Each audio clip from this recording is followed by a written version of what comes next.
नमस्कार, आप देख रहे हैं बिग बाइट लाइव और आपके साथ में विजेंद्र सोलंकी। देश की सबसे बड़ी ग्रामीण रोजगार योजना जो शुरुआत से ही गरीबों के रोजगार की गारंटी रही, आज उसी योजना पर सियासी संग्राम छिड़ा है क्योंकि नाम बदल दिया गया है। मनरेगा से वीबीजी रामजी यानी कि विकसित भारत गारंटी फॉर रोजगार एंड आजीविका मिशन ग्रामीण के लिए जैसे नाम बदला गया, राजनीति गरमा गई।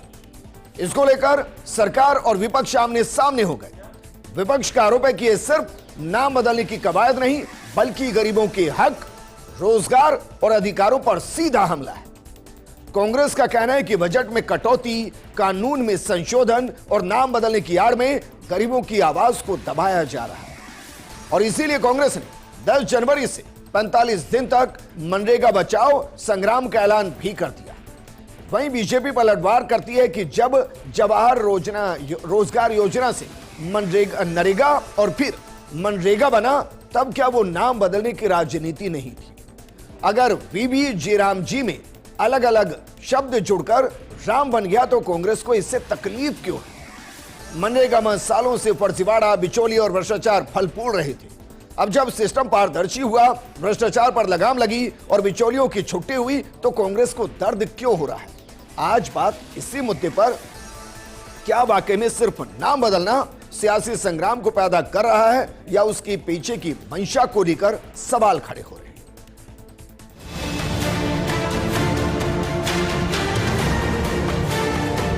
हैं? जनता का पैसे का इतना दुरुपयोग किसी भी कीमत पर स्वीकार नहीं किया जा सकता। केवल नाम के लिए हंगामा कर रहे हैं। काम में कोई ऐतराज हो तो बताओ।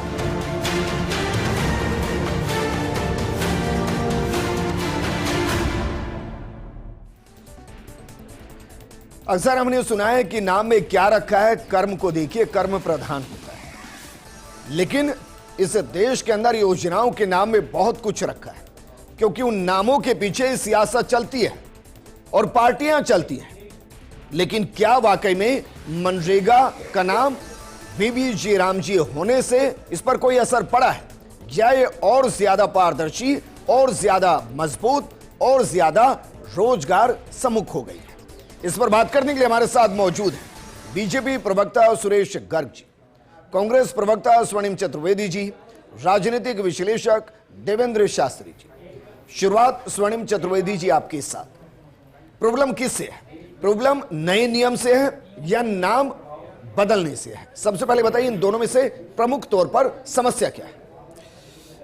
देखिए विजेंद्र जी, एक बात मैं स्पष्ट करना चाहता हूं और बहुत स्पष्टता के साथ बताना चाहता हूं कि नाम नहीं बदला गया है, योजना को समाप्त किया गया है।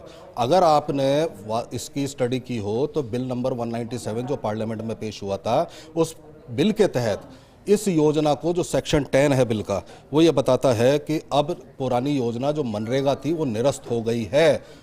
वो एक्ट था, क्योंकि वो कानून था, कानून पार्लियामेंट से पारित हुआ था, उस कानून को निरस्त करके अब नया कानून लागू किया है। सिर्फ इतना सा ही नहीं है, इसमें जो बदलाव हुए, मूलभूत जो स्ट्रक्चर था उस योजना का वो समाप्त कर दिया, क्योंकि वो कानून समाप्त हो गया।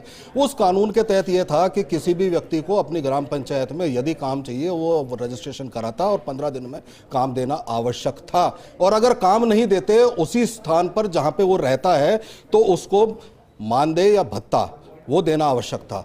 लेकिन इस कानून के तहत ये अधिकार, जो काम मांगने का या काम लेने का अधिकार था, जिसके तहत वो स्वाभिमान के साथ अपने परिवार को पालता, जीवन जो है सर उठा करके जी सकता था, वो अधिकार समाप्त हो गया। अब वो अधिकार नहीं है।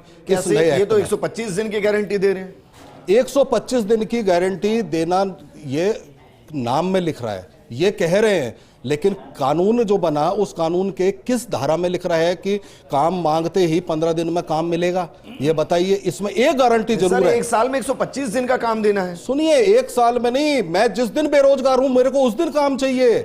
जो मनरेगा में था, जिस दिन बेरोजगार है वो जाकर के लिखा था, अब वो चीज नहीं है। और एक गारंटी जरूर इसमें दी है कि जो आज मैं सुन रहा था भाजपा प्रदेश अध्यक्ष महोदय कह रहे थे कि खेती करने वालों को, किसानों को मजदूर नहीं मिलते, इसलिए जब बुआई होगी, कटाई होगी, उस समय तो ये काम नहीं ही दिया जाएगा। एक गारंटी इसमें ये दी है, 60 दिन काम तो नहीं ही मिलेगा, ये गारंटी है। इसको दूसरे नजरिए से देखें ना, 125 दिन की गारंटी हो गई, 60 दिन का खेती का काम हो गया, ऑलमोस्ट 185 दिन की गारंटी हो गई सर। 60 क्या दिन इसका दूसरा नजरिया ये नहीं है? इसका दूसरा नजरिया नहीं है, इसका नजरिया यह है कि 60 दिन काम नहीं मिलेगा उसको, कि जहां भी काम करना है, जहां भी पलायन करके जाना होगा, वहां पे उस शर्तों पर, जिस शर्त पर वो आदमी काम देगा, जिस शर्त, कौन सी शर्त होगी उसकी, जो मिनिमम जो यहां पे हमें मजदूरी दी जाती थी वो नहीं दी जाएगी। पहले 100 दिन की गारंटी थी, 100 दिन की थी ना, आज 125 दिन की गारंटी है। गारंटी नहीं है, मैं फिर कह रहा हूं, गारंटी नहीं है। वहां पे 100 दिन की गारंटी ये थी कि 100 दिन तो मिनिमम काम मिलेगा ही मिलेगा मांगने पर। अब मांगने पर काम नहीं मिलेगा। अब अगर केंद्र सरकार चाहे वो चिन्हित करेगी उस डिस्ट्रिक्ट को, उसके ये चिन्हित करेगी किस सेक्टर में काम देना है, और स्किल्ड वर्कर हो तो ही उसको अगर चिन्हित किया गया है और केंद्र ने पैसा भेजा है। अब इसमें क्या गलत है? मैं एक उदाहरण के तौर पर दे रहा हूं, क्योंकि मैं इसको लेकर काफी स्टडी कर रहा हूं, क्योंकि ये बहुत ज्यादा राजस्थान के ग्रास रूट और देश के ग्रास रूट से जुड़ी योजना है। अब मानकर चलिए किसी ने मैकेनिकल का काम किया हुआ है, किसी ने इलेक्ट्रीशियन का काम किया हुआ है, अब वो क्यों पौंड खोदे, क्यों पोखर खोदे, क्यों पगडंडियां बनाए? अगर उस इलाके के अंदर इलेक्ट्रीशियन की नीड है तो वो वहां काम क्यों ना करे? क्या ये स्वाभिमान से जुड़ा नहीं है? देवेंद्र शास्त्री जी, सर दो है, एक स्किल्ड लेबर, एक अनस्किल्ड लेबर। मनरेगा पूरे तरीके से अनस्किल्ड लेबर से जुड़ी थी और वो काम भी ऐसे ही जुड़े थे। लेकिन अब अगर इसको 100 दिन से 125 दिन करना, उसके अलावा इसको जीआई टैगिंग करना, इसको एआई के साथ कनेक्ट करना, इसको और तरीके से सर्विलांस पर लेना और ये कंफर्म करना कि जो काम किया जा रहा है वो स्थायित्व की तरफ हो। ऐसा नहीं कि आज काम किया 2 महीने में खत्म हो गया काम, पैसा भी गया, रोजगार मिला, फायदा वहां मिला नहीं। तो ये जो बदलाव हुआ है इसको आप कैसे देख रहे हैं, और क्या कांग्रेस वाकई में सिर्फ इसका विरोध कर रही है कि नाम बदल दिया गया? देखिए विजेंद्र, ये बात तो सच है कि ये मनरेगा के आने के बाद रूरल एरिया की इकोनॉमी में ड्रास्टिक चेंज आया।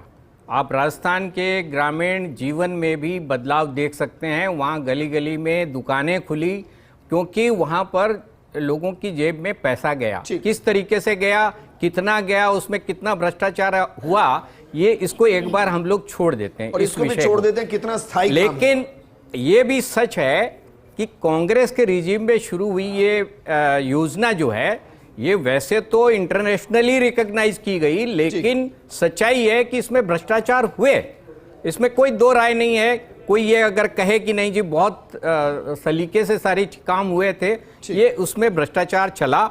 और उसके बाद जब भारतीय जनता पार्टी की सरकार बनी तो पिछले 10 साल में भी यही इसी तरीके से सारा चलता रहा है। अब सवाल, आपने कहा कि अब इसको एआई से जोड़ करके आउटपुट के लिहाज से योजना को कन्वर्ट किया जा रहा है। मतलब पर एक चीज मतलब ये कि पर विजेंद्र, एक स्किल्ड लेबर को कनेक्ट किया गया है, दूसरे जो काम होंगे वो परमानेंट वर्क हो। लेकिन विजेंद्र, हमारे बनाना, बाकी काम करना। लेकिन विजेंद्र, हमारे देश की समस्या है अनस्किल्ड लेबर।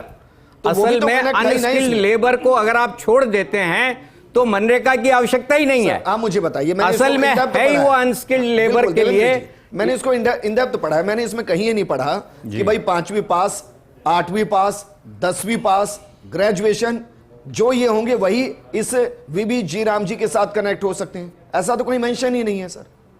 भाई कनेक्ट तो सभी हो सकते हैं ना, लेकिन उसमें ये दो अलग-अलग हो सकते हैं, लेकिन स्किल्ड अलग हो गए, अनस्किल्ड अलग हो गए। जब आप स्किल्ड को अनस्किल्ड के हिसाब से काम मिलेगा, स्किल्ड को स्किल्ड के हिसाब से। ऐसा नहीं है कि सब परात उठाकर एक ही पोखर के अंदर जब आप इसको स्किल्ड लेबर के लिहाज से एआई वगैरह से जोड़ेंगे तो अनस्किल्ड लेबर तो डिस्कनेक्ट हो ही जाएगा।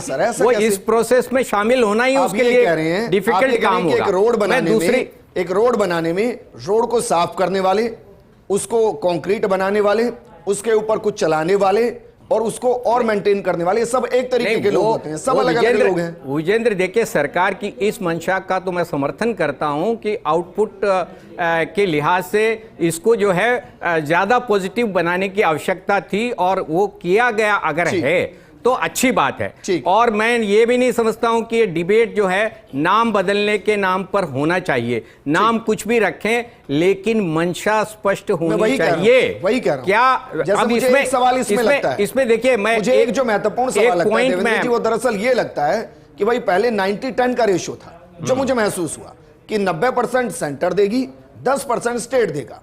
अब दरअसल ये हो गया कि 60% तो सेंटर देगा और 40% स्टेट देगा। बस यही अब मैं स्टेट्स को देखता हूं, विजेंद्र, यही स्टेट के प्रॉब्लम है। ढांचे को देखता हूं, ये उसमें जब पैसा है ही नहीं, जब फिर वो पैसा कहां से आएगा? जब सेंट्रल गवर्नमेंट स्टेट पे डाल रही है 40%, तो ये समझ लीजिए कि 40% का गोलमाल होना तय है। क्यों? इसका कारण है, इसका एक छोटा सा कारण है कि स्टेट अपने रेवेन्यू के लिए सेंटर पे ही डिपेंड है। उसका जीएसटी के तहत ही उसके पास पैसा आना है। तो सेंटर अगर देगा तो चाहे सीधे मनरेगा में दे दे या जीराम जी में दे दे या स्टेट को दे दे, स्टेट के थ्रू प्रोसेस करेगा। तो वो तो उसमें हम लोग जानते हैं कि हमारा सिस्टम किस तरह का चल रहा है। सेंटर ओरिएंटेड परियोजना थी, योजना थी, अब ये स्टेट ओरिएंटेड योजना हो गई, आप ये कह रहे हैं मोटे तौर पर। सुरेश गर्ग साहब, ये सवाल मेरा भी है, क्योंकि मैं राजस्थान का उदाहरण लेता हूं। राजस्थान का हर साल का बजट घाटे का बजट होता है। अगर मैं गलत नहीं तो फिलहाल 5 लाख करोड़ से ऊपर का घाटा राजस्थान सरकार पर है। मेरा सवाल यह है कि योजना में नाम बदलना नहीं बदलना बहुत मायने नहीं रखता, मंशा होना, एक्यूरेसी होना, भविष्य के लिए एक पॉलिसी होना और दूरगामी परिणाम होना, यह बहुत महत्वपूर्ण होता है। उन सब के बीच में अगर 40% हिस्सा स्टेट देगा, वो स्टेट जो पूरे तरीके से सेंटर के जीएसटी के कलेक्शन और उसके पार्टीशन पर, उसके प्रपोर्शन पर आधारित है, वो कैसे इसको मैनेज करेगा? देखिए विजेंद्र जी, सबसे पहले तो ये देखना है कि आप ये बताओ कि नाम से आपत्ति है क्या कांग्रेस को? जी राम जी, सबसे मुझे तो लगता नहीं है कि कांग्रेस को आपत्ति है। चलिए एक बार ये पूछ लेते हैं। दूसरा मैं कह रहा हूं कि नाम से तो कोई समस्या नहीं है। सितंबर हमारे को ऑब्जेक्शन है जो मनरेगा को खत्म किया, निरस्त उसमें जो काम के अधिकार को आपने समाप्त किया। कांग्रेस को नाम से ऑब्जेक्शन नहीं है। हाँ, अब ये इनकी गलतफहमी है कि हमने मनरेगा को कोई खत्म नहीं किया। सितंबर 2005 में ये स्कीम आती है, नरेगा के नाम से आती है। 2009 के अंदर चुनाव होने वाले थे, इन्होंने अपना नाम चेंज करके उसको महात्मा गांधी नरेगा सब मनरेगा कर दिया। उससे पहले जवाहरी योजना थी। फिर मैं कह रहा हूं कि हमने 100 दिन से 125 दिन कर दिए अब तक। अच्छा, ये इंटरेस्टिंग है। ये बताइए कौन से क्लोज में लिखा है इस कानून के, क्या कि 125 दिन की गारंटी है? कहां लिखा है? गारंटी है, कानून नियम ही यही बना है, नियम ही यही बना है। बताइए ना, पढ़िए एक बार भैया। ये पूरा कानून नियम बना है, पूरा नियम ही जो ये बी राम जी जो नियम बना है उसके अंदर 125 दिन की गारंटी बनी है। फिर अब तक 11,75,000 करोड़ रुपए खर्च हुए। 11,75,000 करोड़ में से 8.5 लाख करोड़ रुपए तो हमारी सरकार के टाइम पे खर्च हुए। 3-3.25 लाख करोड़ रुपए तो आप लोगों ने खर्च किए। यानी कि हम पहले से कितना पैसा ज्यादा खर्च कर रहे हैं, और 95,000 करोड़ रुपए के लगभग। मुझे बताइए कौन सा आंकड़ा है ये? जवाहर योजना से जुड़ा आंकड़ा है? ये सितंबर 2005 से अब तक का बता रहा हूं विजेंद्र जी, सितंबर 2005 से अब तक का बता रहा हूं। सितंबर 2005 से अब तक का खर्चा बता रहा हूं। 11,75,000 करोड़ रुपए टोटल खर्च हुए। सिर्फ टोटल 11,75,000 करोड़ रुपए खर्च हुए, उसमें से 3,23,000 करोड़ रुपए 2014 तक हुए। इसके बाद में 8,53,000 करोड़ रुपए 2014 से अब तक खर्च हुए। हमारी सरकार आने के बाद में हमने एक तो भ्रष्टाचार रोका। पहले क्या होता था? मैंने आपसे सवाल एक किया था, मेरा सवाल ये था, देखिए हमने जनधन अकाउंट खोल के, मेरा सवाल ये था सुरेश गर्ग साहब कि आप मुझे बताइए कौन सी स्टेट ऐसी है, अगर एक दो को छोड़ दें, जो घाटे में नहीं है? तो उसमें पूरा आप भी जानते हैं। मुझे बताइए अगर राज्य सरकार का अगर इसमें कंट्रीब्यूशन होता है, राज्य सरकार की भी जिम्मेदारी इसमें शामिल हो जाती है, तो तकलीफ किस बात की है? कोई तकलीफ नहीं। फिर यही तो बात है ना। लेकिन राज्य सरकार की तकलीफ में फिर केंद्र सरकार अपना बजट कम कर रहा हो तो बात समझ में आती है। केंद्र सरकार का 95,000 करोड़ का बजट है, उसमें 1 रुपए की कटौती हो रही हो तो सुरेश गर्ग साहब एक उदाहरण लेते हैं। अभी तक 10,000 करोड़ की मनरेगा थी, मान लीजिए, उसमें से 9,000 करोड़ तो सेंटर दे रहा था, 1,000 करोड़ स्टेट को देना था। अब वही 10,000 करोड़ की योजना है, अब 4,000 करोड़ स्टेट को देना है, 3,000 करोड़ एक्स्ट्रा देना है। सर अपनी परिभाषा तय मत करिए, कमाल कर रहे हैं मैं आप अपनी परिभाषा तय मत करिए। मैं गलत कह रहा हूं? मैं गलत कह रहा हूं? हाँ, मैं बता रहा हूं। बताइए आप तो सीए हैं, बताइए। सुनिए, 95,000 करोड़ रुपए का अब तक खर्चा हो रहा है पर अभी करंट ईयर में 95,000, उसमें 1 रुपए की कटौती नहीं है, उससे ज्यादा ही होगा। यानी कि केंद्र सरकार का 1 रुपया भी कम नहीं हो रहा। आप समझिए इसके अलावा पैसा जो लगेगा वो राज्य सरकार, 1 लाख करोड़ मान, राज्य सरकार देगी। 1 लाख करोड़ मान लूं तो कहां दिक्कत है भाई? 1 लाख करोड़ मोटा-मोटा मान लूं, केंद्र सरकार जीएसटी के रूप में सुनिए तो सही सुरेश गर्ग साहब, आपका राज्य सरकार की मॉनिटरिंग हो रही है, आपका मैथ मुझसे ज्यादा मजबूत होगा, मैं मान रहा हूं। आप एक सीए हैं, आपका मैथ मुझसे ज्यादा मजबूत होगा। अगर सेंटर 95,000 करोड़ दे रही है, इसका मतलब यह कि लगभग मैं लगभग कह रहा हूं 8 से 10 8 से 10 हजार करोड़ के आसपास स्टेट दे रहे हैं अभी तक। अब इन्हीं 95 करोड़ के एवज में कितना देना पड़ेगा बताइए जरा। 35 से 37 करोड़ मुझे तो नहीं 35 से 37 करोड़ स्टेट को देना पड़ेगा। आपको डिरेल करने की मैं ये बता रहा हूं, 95 हजार करोड़ रुपए केंद्र सरकार का पैसा है, इसके बाद राज्य सरकार की, तो ये तो पैसा ज्यादा हो गया ना। आज योजनाओं के अंदर पैसा ज्यादा लग रहा है, ग्रामीण क्षेत्र के अंदर विकास में ज्यादा पैसा लग रहा है, तो ये तो अच्छी बात है ना। मैं तो ये कह रहा हूं अच्छी बात है। आप या तो 2014 से पहले ग्रामीण क्षेत्र की बेरोजगारी दर 25% हुआ करती थी, आज बेरोजगारी दर 3.9% है। रफीक पठान साहब हमारे साथ जुड़ गए हैं, चीज देखिए ना। सरपंच संघ राजस्थान के प्रवक्ता है रफीक पठान साहब। मैं बेसिक सवाल कर रहा हूं सर, मुझे नाम से फर्क नहीं पड़ता, क्योंकि नाम कुछ भी हो, काम बेहतर होना चाहिए, तो नाम पर कोई बहस नहीं। अब बात करते हैं मनरेगा वर्सेस वीबी जी राम जी की। मेरा सवाल यह है, दो सवाल हैं प्रमुख तौर पर। पहला तो यह बताइए कि स्किल्ड लेबर इसमें जुड़ने और स्थायी रोजगार मिलने या स्थायी डेवलपमेंट में उनका हिस्सा होना, इसको आप कितना महत्वपूर्ण मानते हैं, पहला सवाल। दूसरा सवाल यह कि अब 60-40 का रेशियो है, जो पहले 90-10 का रेशियो था, उससे इस पर क्या इंपैक्ट पड़ेगा? मेरा ये मानना है कि सरकार ने जो नया इसमें डेवलपमेंट किया है और 100 की जगह 125 दिन का जो रोजगार देने का वादा किया है, हम ये कह रहे हैं कि अभी जो वर्तमान में जो हमने रेशो निकाला है वो 35 दिन का एवरेज आ रहा है राजस्थान में। राजस्थान में राजस्थान में ये कब से कब तक का है?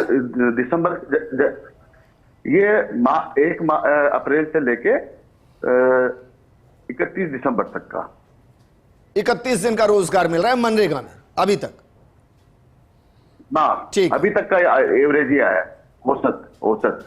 अब इसमें 125 दिन की तो बात कर रहे हैं, जब अभी ही ये 100 दिन नहीं कर पा रहे तो 125 दिन कहाँ होंगे। और अब बहुत अच्छी बात है, सरकार ने नए ये किया है कि स्किल अनस्किल वाला काम कर रहे हैं।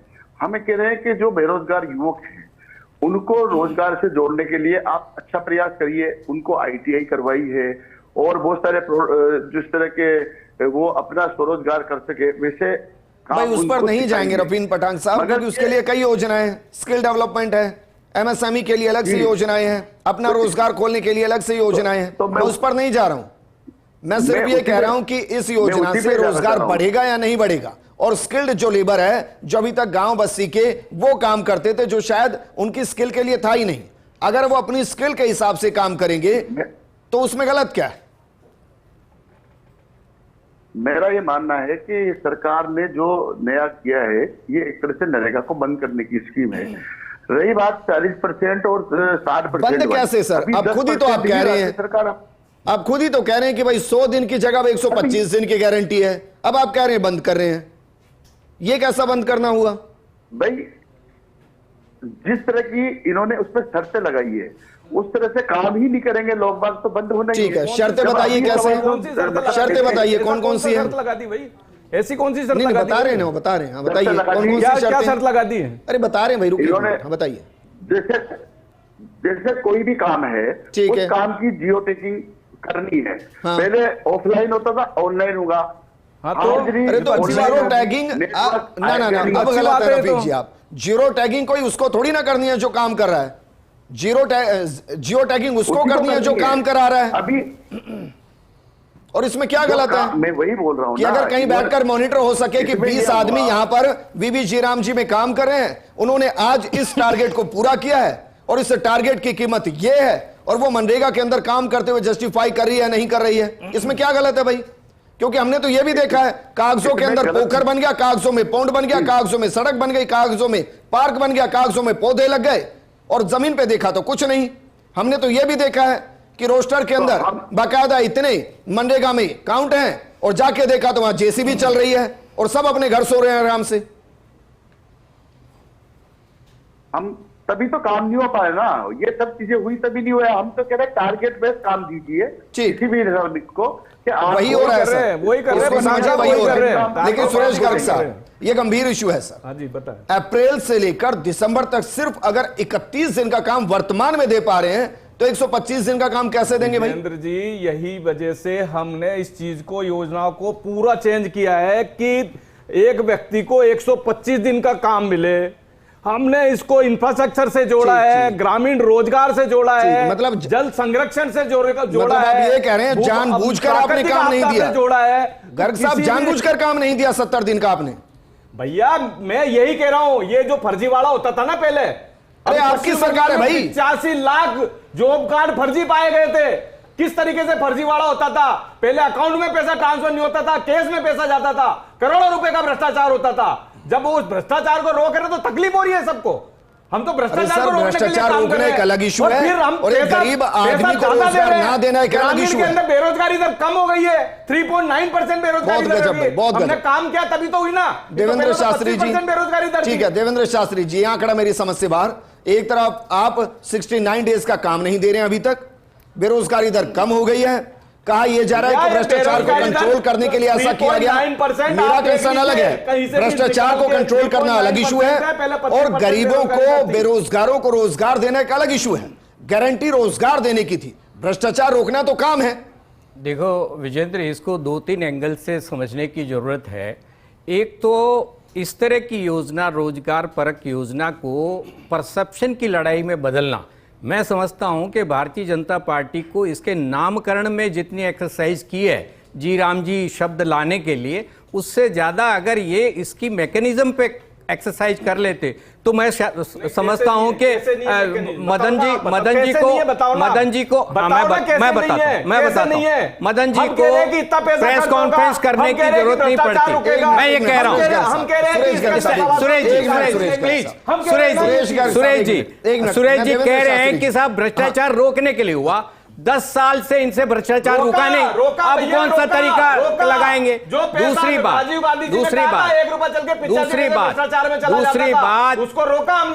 बात जो गारंटी की बात हो रही है विजेंद्र, ये हम और आप सब गवाह हैं जी कि ये राजनीतिक पार्टियों ने जब भी गारंटी की दी है वो सारी गारंटी फेल हुई है।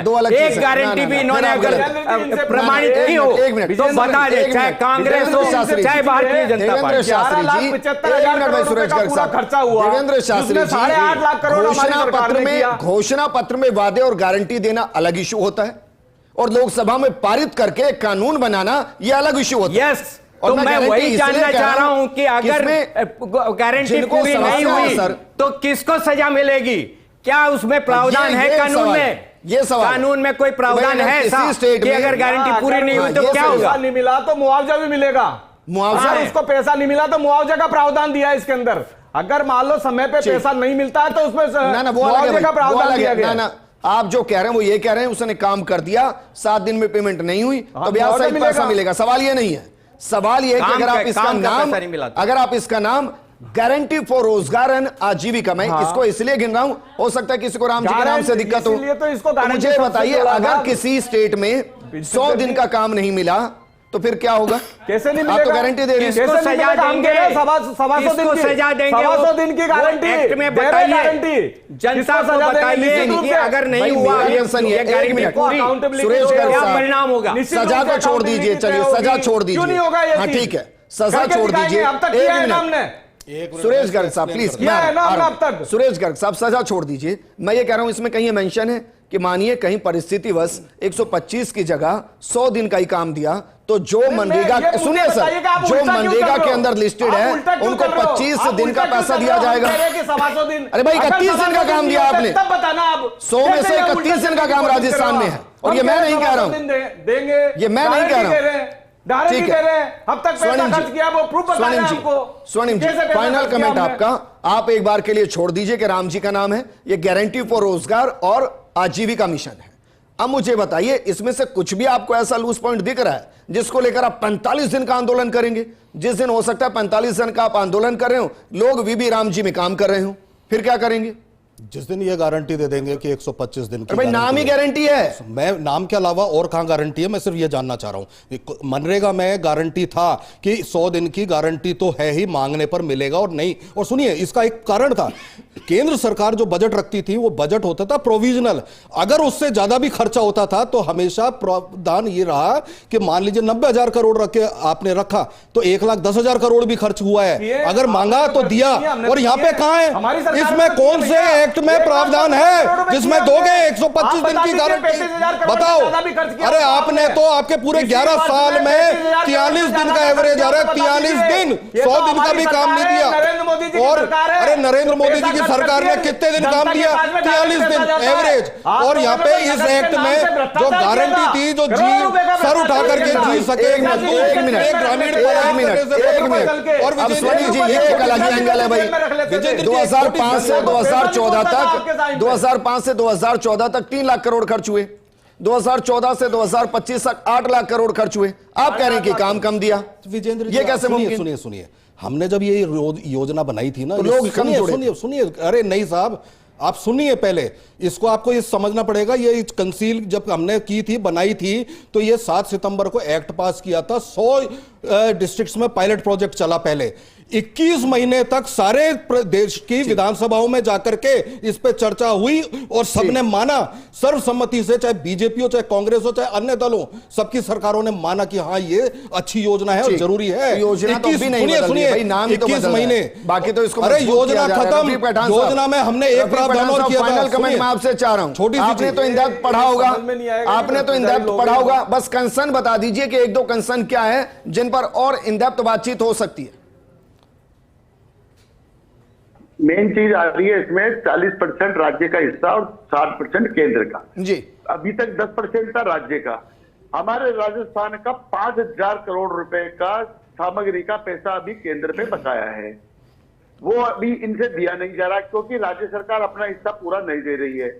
और जब राज्य सरकार 10% ही नहीं दे पा रही तो 40% कहां से देगी? 40% नहीं देगी तो फिर रोजगार कैसे मिलेगा? 125 दिन की गारंटी की जो बात हो रही है, ये इस तरह के एसएलए के नाम पर जो इन्होंने वो चालू किया है, उसमें ये चीज आएगी नहीं तो उसका रजिस्ट्रेशन नहीं होगा, रजिस्ट्रेशन हो तो रोजगार नहीं मिलेगा। तो हमारा ये है कि इसको सरल बनाना चाहिए, ठीक, आसान बनाना चाहिए ताकि लोगों को रोजगार मिले और ज्यादा से ज्यादा, या फिर इसको बारीकी से सबको समझाना चाहिए कि कैसे कॉमन मैन से कनेक्ट होकर मैक्सिमम फायदा उठा सकता है। शुक्रिया हमारे साथ जुड़ने के लिए सुरेश गर्ग साहब, स्वर्णिम जी और देवेंद्र जी, आपका भी शुक्रिया। वीबी जी राम जी, ये योजना का नाम नहीं बदला, एक नई योजना है। वो योजना जिसके लिए कहा जा रहा है कि और सशक्त है, जिसके लिए कहा जा रहा है कि जिसमें 100 नहीं 125 दिन की गारंटी है, जिसमें स्टेट की भागीदारी को और मजबूत किया जा रहा है, जिसमें स्किल के साथ अनस्किल्ड दोनों को रोजगार देने की बात हो रही है, और जिसमें जो काम हो रहे हैं वो काम अस्थायी नहीं, वो स्थायी होंगे, जो विकसित भारत की नींव का मजबूत पत्थर होंगे। लेकिन फिर भी बहुत से सवाल हैं जिनके जवाब आने चाहिए। इस प्रोग्राम में फिलहाल इतना ही। नमस्कार।